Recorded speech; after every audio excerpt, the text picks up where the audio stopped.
There has been so much talk since Austin dropped out of the top places to live in the US back in 2022.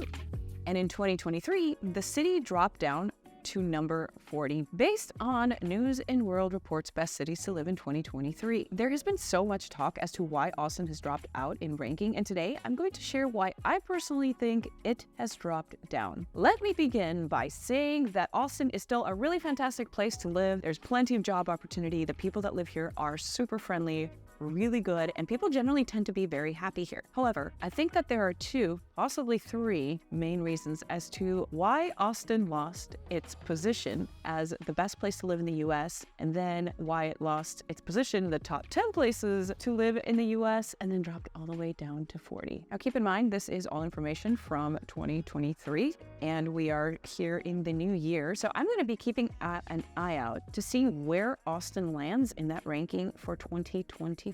Hi guys, I'm Daphne Quay, your boss lady realtor here in Austin, Texas, and I work with people from all over the world and all over the US who want to buy a home in Austin or sell a home in Austin. So if you're thinking about making a move, make sure to contact me. My contact information is in the description below, and you can even set up a one-on-one Zoom call directly with me. Just follow the link in the description. Also, before I begin, make sure to subscribe and hit the notification button so you can be the first to be notified every time that I do a video like this one. Let's go.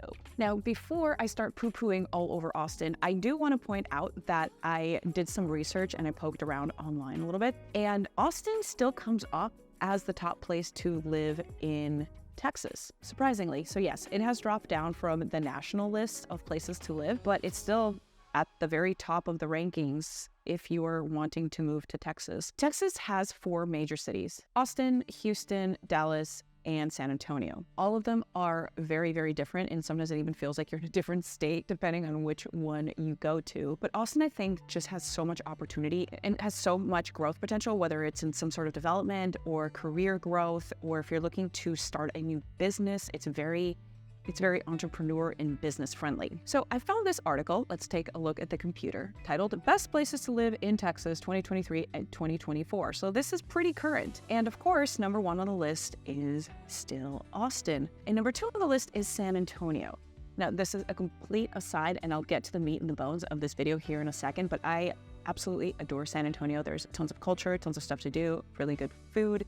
There's so much history there. There's some really adorable little neighborhoods, and housing is way more affordable than it is in Austin. If you like to go to Austin to visit, it's just a quick drive up IH-35. Anyway, that's an entirely different video for an entirely different time. I actually have several videos about San Antonio, but let's continue on as to why Austin is terrible now. So I've got this infographic that was released by the Austin Board of Realtors. This infographic that I just pulled up is basically a recap of market conditions from December of 2020. Of course, this was still pandemic times, and it was super busy. I had so many clients buying and selling homes there, but pricing was still, I would say, fairly reasonable. The peak didn't happen until 21 and 22. So in order to compare what pricing was then versus now, I've pulled up these infographics so we can take a look. So in 2020, this infographic is saying that the median sale price was $461,000. And if we look at the bottom right corner, it says that there were 0.7 months of inventory, meaning there were not a lot of homes on the market because people were buying them up so quickly. As I'm sure you can remember, there was a point where the Fed dropped interest rates down to 0%. That doesn't mean that mortgage rates were 0%, but they were very low. I had some VA clients who closed a home and their interest rate was 2.65%.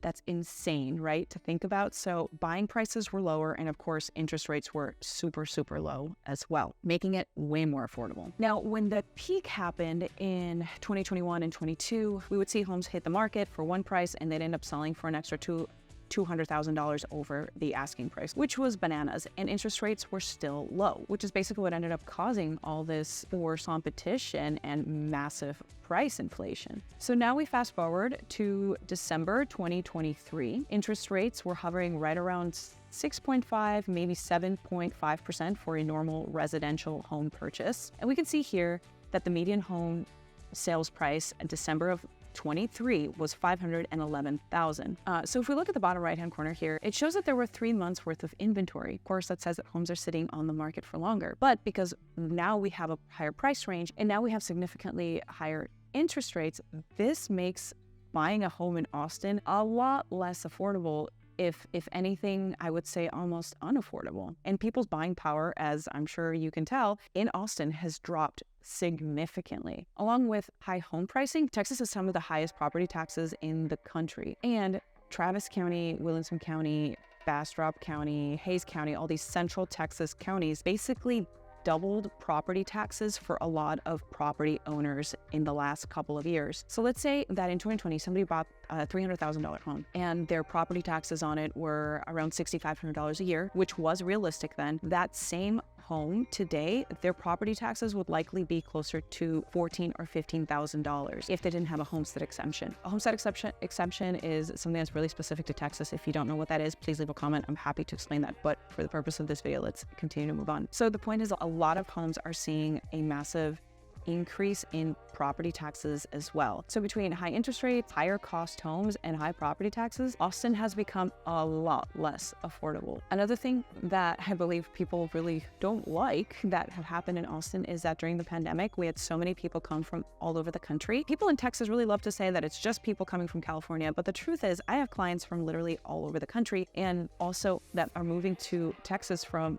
other parts of the world as well. And we just had such a big influx of people. And unfortunately, Austin just doesn't have the infrastructure to hold such a large population of human beings. There's, of course, more traffic during rush hour and more traffic just throughout the day. It takes longer to get from point A to point B, and things tend to be a lot more crowded.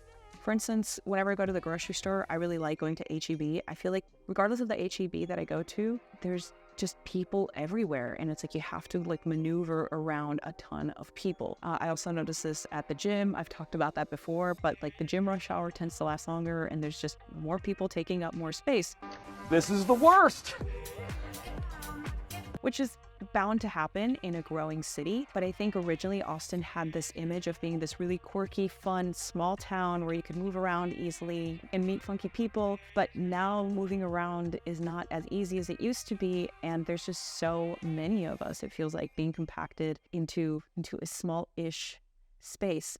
Now, if you're watching this from somewhere like New York or California or truly a big city, Austin's going to seem like a cakewalk. It's not going to seem like anything to you. But if you came here before we had the big rush, you could definitely feel the contrast of what it is today versus what it used to be. Now, the last point on my list, and this is just kind of a personal take on it. So I don't really think it relates to why Austin dropped down in ranking, but it's something to note to show how quickly the city is changing. Over the last couple years, we've had a ton of small businesses close.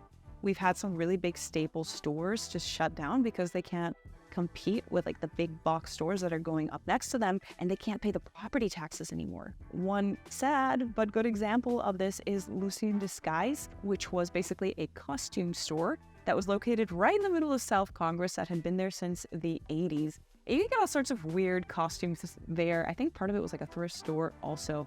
But it had been there for 30-something years, and it ended up closing in 2023. And because they just couldn't afford the property anymore, and there just wasn't enough business to keep them afloat. And the reason I bring up LaT&x and small businesses closing is because those funky little quirky businesses, restaurants, coffee shops, stores, whatever, those are really what made up the texture and the fabric of Austin. And now that those are gone, it kind of changes things. It doesn't offer the same flavor that it used to have. Now, I don't want to poo-poo all over Austin, of course, because it really is a fantastic place. I've been living in Austin since 2010, and I'm very happy here. I plan on continuing to live here, but these are tangible changes and real things that we are seeing here that I think you need to know about, whether you're thinking about relocating here or buying a home here, kind of what the what the future of Austin holds. Those are my reasons and main points as to why I think Austin has dropped down in rankings. I will be keeping an eye out to see if there's any other reports that come out to report a new ranking for Austin. Maybe it's gone up, maybe it's gone further down. Who knows? Stay tuned. I will look and I will report back. Thank you guys so much for watching. If you are thinking about buying a home in Austin or selling a home in Austin, you can contact me. My contact information is in the description below. I'm Daphne Quay, your boss lady realtor. Till next time, bye.